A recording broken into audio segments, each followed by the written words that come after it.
인도네시아 발리로 여행을 간 한국인 2명이 패러글라이딩 도중 바다로 추락해 사망하는 사고가 일어났습니다.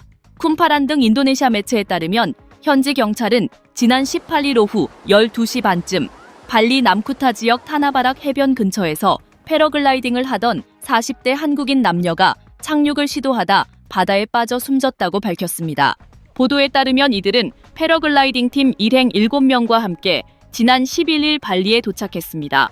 패러글라이딩 조종사 면허를 보유한 이들은 패러글라이딩 투어를 위해 여러 나라를 수차례 여행한 것으로 알려졌습니다. 사고 당일 이들은 일행 일부와 함께 한국에서 직접 가져온 장비를 사용해 패러글라이딩을 시작했습니다. 약 10분간 공중을 비행하던 중 점차 바람의 방향이 바뀌면서 비상 착륙을 시도하게 됐습니다. 나머지 일행은 무사히 육지로 비상 착륙에 성공했지만 사고를 당한 2사람은 해안선 쪽으로 날아가기 시작했고 장비를 풀지 못한 채 결국 바다에 빠진 것으로 알려졌습니다.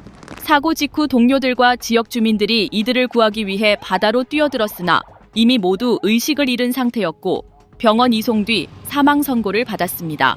경찰은 유족이 부검을 하지 않기로 결정했으며 발리에서 화장한 후 유고를 한국으로 가져갈 예정이라고 밝혔습니다. 밀린 빚 탕감이나 고액 알바를 미끼로 한국인을 캄보디아로 유인해 납치하고 보이스피싱 같은 사기 범죄에 가담시키는 이른바 캄보디아 범죄도시 사건. 한국인 범죄 조직은 피해자들의 여권과 휴대전화를 빼앗은 뒤 감금하고 고문한 걸로 파악됐습니다. 한 번에 이렇게 듣는 게 아니라 들었다 놨다 들었다 놨다 드라이버 같은 거 그리고 여기 담배를 온 거라서 인신매매도 일삼았습니다. 최근엔 캄보디아 당국이 대규모 단속을 통해 사이버 범죄 조직원을 대거 체포했는데 여기엔 한국인 57명이 포함된 걸로 알려졌습니다. 이런 사례가 이어지자 대통령실이 캄보디아 범죄단지 척결을 위한 대응책 마련에 착수했습니다. 대통령실은 피해 실태 파악과 함께 캄보디아 당국과의 공조와 협상체계 구축, 그리고 현지 경찰 영사 증언과 한인 범죄전담 경찰 배치 등을 적극적으로 검토하고 있습니다. 범죄가 빈번하게 발생하는 지역을 여행 금지 구역으로 검토하는 방안도 고려하는 걸로 전해졌습니다.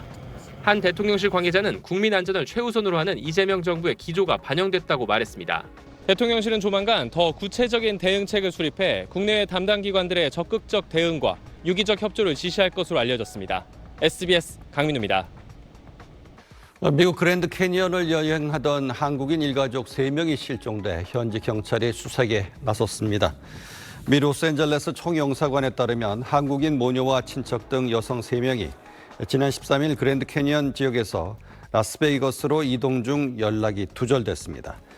현지 경찰은 이들의 마지막 휴대전화 위치가 당시 겨울 폭풍으로 연쇄 추돌 사고가 일어나 2명이 숨졌던 고속도로 인근으로 확인됐다며 여러 가능성을 두고 실종자 수색을 진행 중입니다.